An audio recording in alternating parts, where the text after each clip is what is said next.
أعوذ بالله من الشيطان الرجيم بسم الله الرحمن الرحيم رب اشرح لي صدري ويسر لي أمري واحلل عقدة من لساني يفقهوا قولي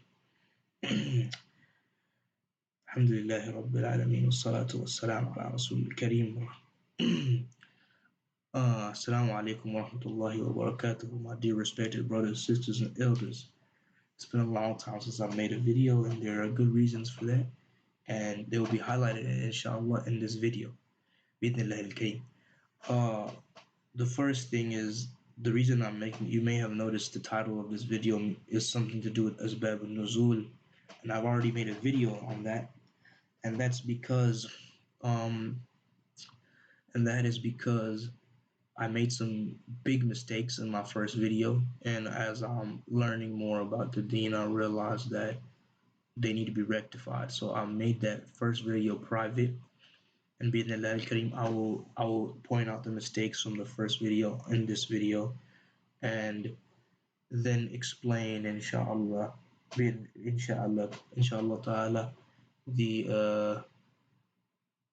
what is correct, and why I went wrong. Bi'idhnillah al-kareem. And may Allah Azza wa Jal forgive me for my ignorance and my foolishness for trying to make a video of something that I wasn't and still really am not qualified for, but at least I know the mistakes I made and I'm trying to rectify them. May Allah Azza wa Jal forgive me for my mistakes, and may He not hold it against me on the day which no one can help anyone, as Allah Azza wa Jal says in the Quran, يَوْمَ لَا تَمْلِكُ نَفْسٌ لِنَفْسٍ شَيْئًا وَالْأَمْرُ يَوْمَئِذٍ لِلَّهِ, that no one can do anything for anyone on that day, and the amr, the decision, is in the hands of Allah.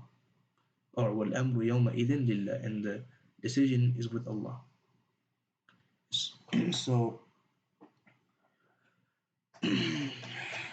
So that being said, brothers and sisters, one quick thing before we get into the corrections of the mistakes I made in the first video, that is that a lot of y'all watching the YouTube for Islamic knowledge. It's good. You're using the YouTube for a good reason. However, we have to be very careful, especially the English-speaking brothers and sisters have to be very, very careful. It is very, amongst the English-speaking speakers on YouTube, especially the Americans, the British as well, but especially the Americans. You are hard pressed to find a pure speaker of Ahl Sunnah that doesn't have some fundamental issue in him. It's very hard. It's very, very hard. And I don't know why, but I've looked all over. Most of the well-known English speakers that I know, I'm not going to name any names or anything. And honestly, I haven't really deeply looked into this myself because I also am not a 100% student of knowledge. I'm a very, very, like, I honestly could call you could, I'm gonna call myself a muqallid, meaning I'm a blind follower. I hear something about someone and there's evidence behind it, and I typically take it. I'll watch videos from on YouTube from time to time, and they'll say so and so speaker or da'i has made a fundamental error in this saying. So I'll take it, and I'll never ever listen to that da'i ever again, because we have to be careful who we take our knowledge from. And alhamdulillah, Allah has blessed me with being able to speak Arabic. So what I've decided now is I'm just going to look up Arabic videos. I'm not gonna touch any English videos. I'm gonna look up mostly Arabic videos, and I'll see I'll go directly to the best scholars in the world, scholars such as my personal favorite, who is most of my favorite scholars are not alive, rahimahumullah. For example, Ibn Uthaymeen, rahimahullah, Ibn Baz, rahmatullah alayh, and Rabi ibn Madkhali, rahmatullah. I think Rabi ibn Madkhali is alive. I'm not sure. I can't remember, but either he has passed away or he is alive and very old, one of the two. And Muqbil ibn Hadi al-Wa'di, rahimahullah. These are all, they have all passed away. They are great scholars, and they have many resources online. Many of their videos are translated, but not a lot of them. A very small portion. So if you wanna take any kind of like a lot of knowledge, if you want like a lot of information on something or a specific thing, for example, I wanted to look into how to start memorizing a hadith. So I looked up. I heard that Arba'in al-Nawawi is very popular amongst the beginning students. So I decided to look up a video from my favorite scholar that is still alive, Sheikh Saleh Al Fawzan, Hafidahullah, and he has a whole video explaining the Arba'in al-Nawawi, which obviously he mentions the hadith and he gives an explanation in Arabic. So it's very beneficial. It's easy for someone like me to memorize. It's I've noticed that Quran is much easier to memorize than Quran is much easier to memorize than the hadith. Like the word, I don't, may Allah Azza wa Jal bless the scholars of the past, like Bukhari and Ahmad ibn Hanbal and Shafi'i and Muslim, Imam Muslim, and all these great scholars of hadith who were able to, memorize so many in their life. Rahimahumullah rahmatun wasi'ah. And so, inshallah, that is my point in this video. Very important that we go to the sources, the proper sources, and don't just go on YouTube and take from anyone, because especially among English speakers, because most of them, not all, but most of them, they're not. There's you'll find some a very small but fundamental mistake.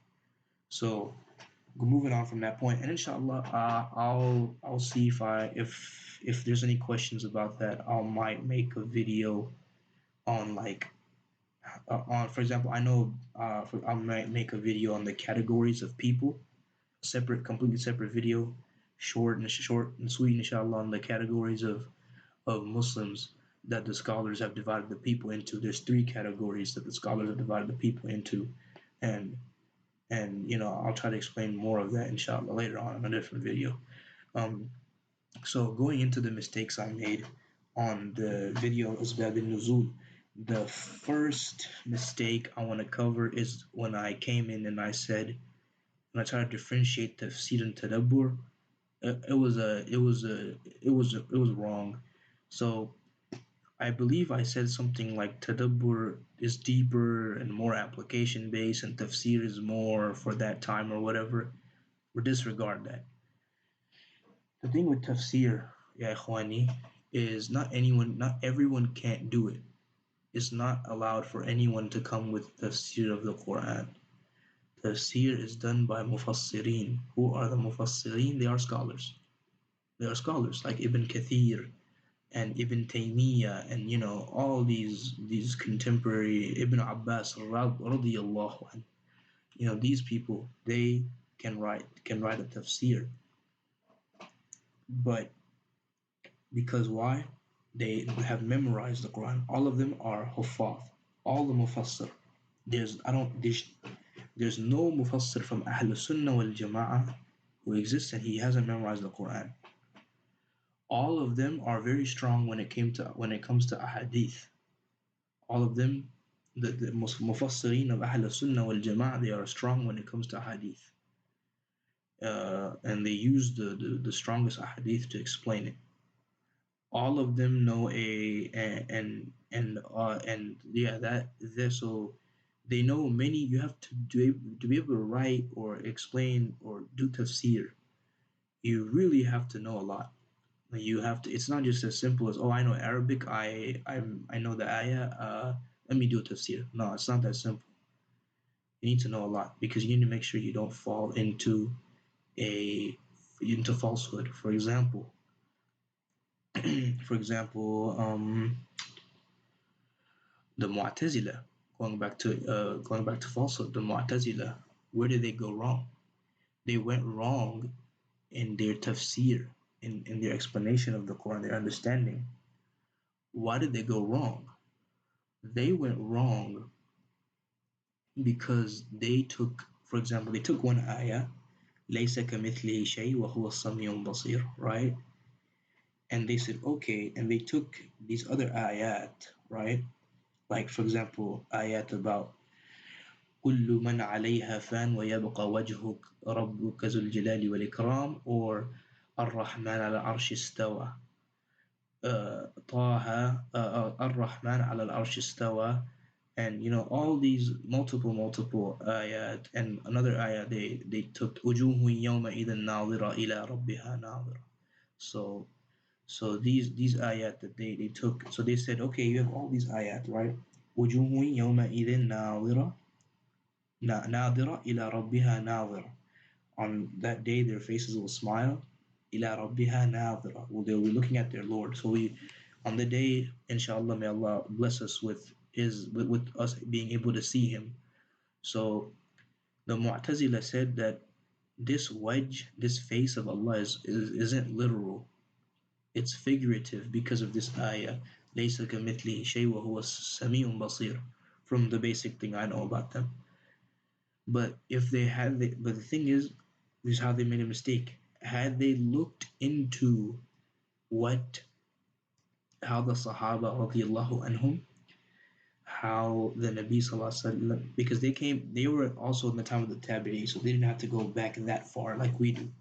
So if they had looked at how the Sahaba radiallahu anhum, their first member at least was, when they came into power, they were late. It was after the first three generations. But when they began, their first member, he was among the he studied under Hassan al-Basri, their first member. So he studied under a tabi'i, and then he didn't agree with Hassan al-Basri on this issue, on these other issues like khalq al-Quran and all that. So he left. He left Hassan al-Basri's circle. So uh, so they were in the earlier times, so they didn't have to go back that far. But still, they should have gone back and seen what the Sahaba and what the Nabi Sallallahu, what they said about these things, right? What they have said, and from what we know is, what have they said? These sifat of Allah, wajh, yad, istiwa, ar-Rahman al-arsh istawa, these sifat of Allah, we take them by their apparent meaning we take them literally. All right. So first point, we take them literally, and the second point, reconciling with the ayah, laysa kamithlihi shay wa huwa as-sami'ul basir, we do not attribute Allah's istawa, Allah's wajh, Allah's yad to any of His creation. What does that mean? That means that I cannot say that Allah's face looks like my face, or the way Allah rises above His throne is the way I sit on a chair. This is tajseem, and this is bid'ah, and I'm not gonna say it's kufr because I actually don't know the rulings behind it, but this is bid'ah for sure. And the so what does that mean in simple terms? We take the meaning as apparent, and we do not ask how. We don't ask how Allah Azza wa Jal looks, how Allah Azza wa Jal descends from the highest heaven all the way, or descends, sorry, how Allah Azza wa Jal descends down to the lowest heaven. We don't ask that. We don't ask that. We take it as literal, and we say yes, sami'na wa ata'na. So that is the issues when you don't have the proper knowledge and you do tafsir. You can fall into falsehoods like the Mu'tazila, Jahmiya, Asha'ira, these deviated sects. And so now going into it, tafsir, like I said, done by mufassirin with the proper knowledge. What is tadabbur? Allah Azza wa Jalla in the Quran says, أَفَلَا يَتَدَبَّرُونَ الْقُرْآنِ. And so tadabbur is something, and I don't remember. The tadabbur is something that is أَفَلَا يَتَدَبَّرُونَ الْقُرْآنِ, meaning don't they think upon the Quran, they ponder upon the Quran. So what does that mean? This is for everyone to do. And how do you do it? Well, you open up the ayah, right? And say you think about it. For example, you find an ayah and you're like, I don't really understand it. What does that mean? You think upon it. And obviously you need resources. So what do you do? What do? We can look up a tafsir ibn Kathir and whatnot, and to try to understand it as best as we can. So sometimes though, we may not get it. So one of the important things that Mufassirin use, and actually it's very, for example, and Mufassirin use, and people who want to understand the ayah completely use is asbabun nuzul. It's a very important tool. Asbabun nuzul, the reasons of revelation, why the ayah was revealed, on what person it was revealed, what was the condition of its revelation. It helps us understand it better.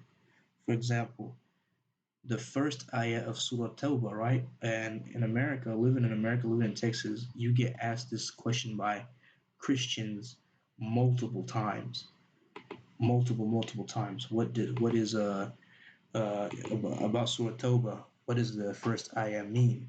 So if we go to Surah Tawbah, the first ayah, I don't have it memorized, so I'm gonna open it. Oh yeah, as you can tell, I'm not a half of. I'm on the way though, inshallah. So we have here bara'atun min Allah wa rasulihi illa alladhina ahadtum min al-mushrikeen.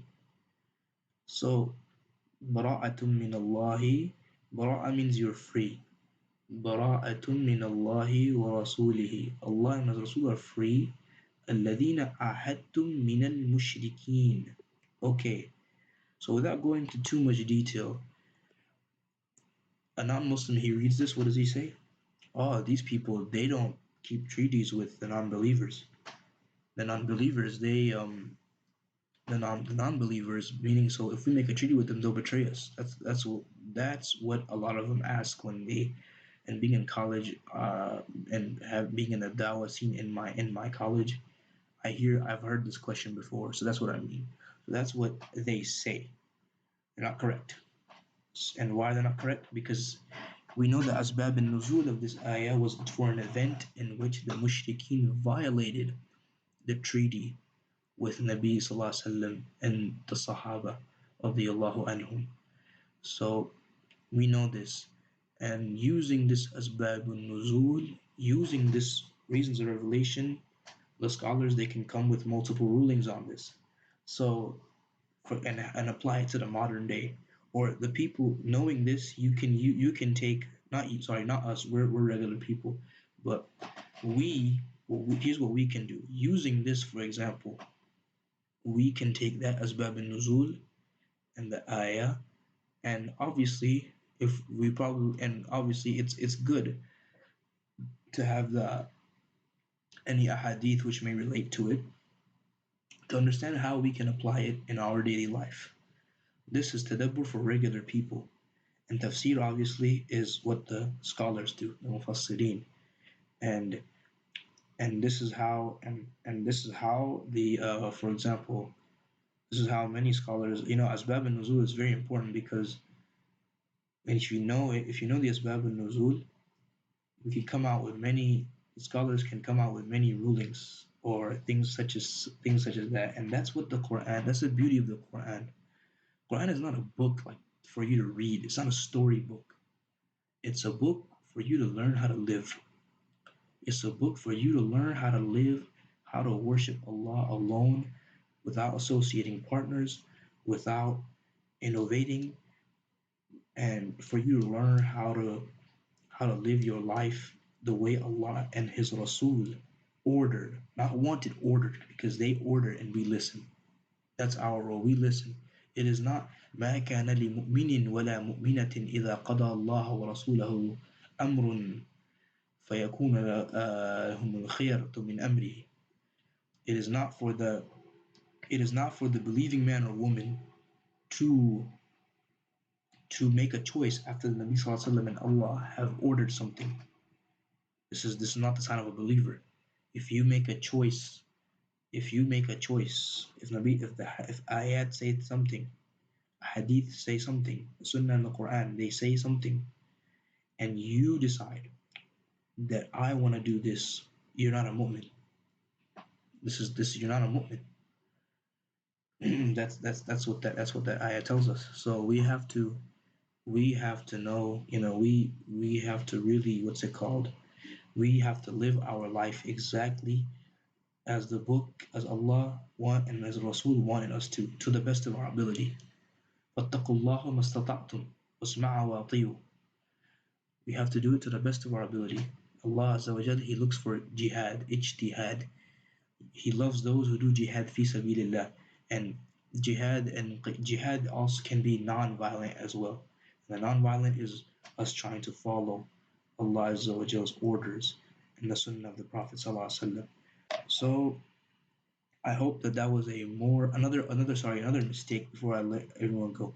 Another mistake that I made was I mentioned a book called Safwat al-Tafasir in my original video. That book is not a good source, and may Allah forgive the Muhammad Ali As-Sabuni, the scholar who wrote that book.